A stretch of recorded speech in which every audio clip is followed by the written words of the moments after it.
Salmon Falls Stoneware of Dover has been producing beautiful and functional works of art for nearly 40 years. When I make these mugs, on a good day, I can do more than 250. My record is 400. Andy Cochran opened Salmon Falls Stoneware in Dover in 1986. He was in high school, actually, when he first began making and selling pottery, earning some extra cash selling to college students at UNH. Every person that had a dorm room to decorate for 2 or 3 weeks, I'd sell out of my hanging planters. And then Andy went mobile, got some fancy wheels, and he made a name for himself. Once I got my antique truck, I could drive into town, park it, and every hour I had to move to a different parking space so I wouldn't get a ticket. And that, on the side of it, it said, Andy the Potter. Encouraged by his mom, Andy began researching different ways to make pottery, including the salt glaze technique. Salt glaze is a process where we take rock salt in a little sandwich bag and I throw it in the kiln, and I put in 20 pounds of salt for every 500 pots, and it pulls the silica to the surface, the glass, and it sweats on the pot, and it makes a really strong, shiny, durable surface. He eventually opened a store, and when a decorator designed this blueberry basket design, well, it changed everything. The next person that came in saw what she had painted before it was even fired and said, we'll buy every one of those you can make.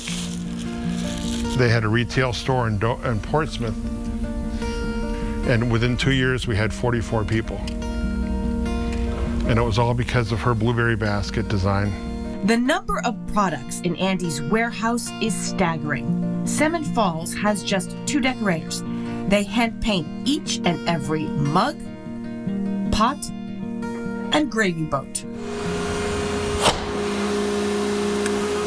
Andy recently resurrected one of the most popular dishes, the lasagna pan. Once a challenge to produce, he discovered a mold that could shape the dish perfectly. Now it's the most requested item, and they're making them non-stop. Perhaps one of the secrets of Salmon Falls' success is their clay. They blend their own formula, and the recipe is top secret. 1,200 pounds a batch goes through these machines, coming out like this, a 100-pound log. Secret formula of clay right here. We don't know the secret.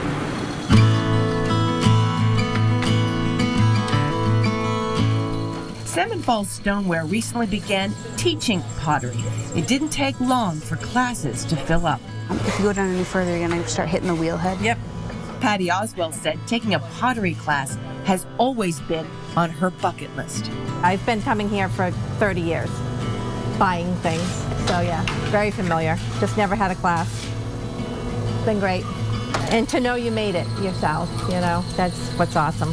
Having never taken a pottery class, I thought I'd give it a whirl. Lots of water on your hands. This is the fun part. Oops. And you're going to cup it, overlap your fingers at the top, and bring your palms together. And squeeze hard. Just think, perhaps I could turn this mound of clay into something like this. I started to get the hang of it, or so I thought. Instructor Linda Varney made it look so easy. That's what can happen. I'm flunking Pottery 101. But in the end, my clay pot had a few mishaps. Not to lesson number 2 someday. But with Linda's instruction, we ended up with this. Look at that. I wonder what it will be.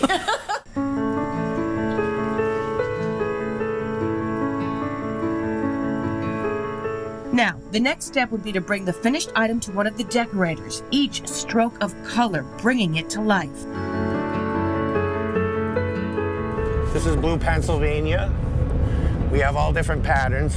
When the pottery is painted, it comes to the kiln, fired up to about 2180 degrees.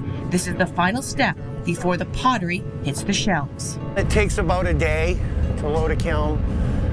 roughly 600 to 800 pieces. And this one just fired, and we're taking the pots out now. Each pattern and color has a certain place in the kiln.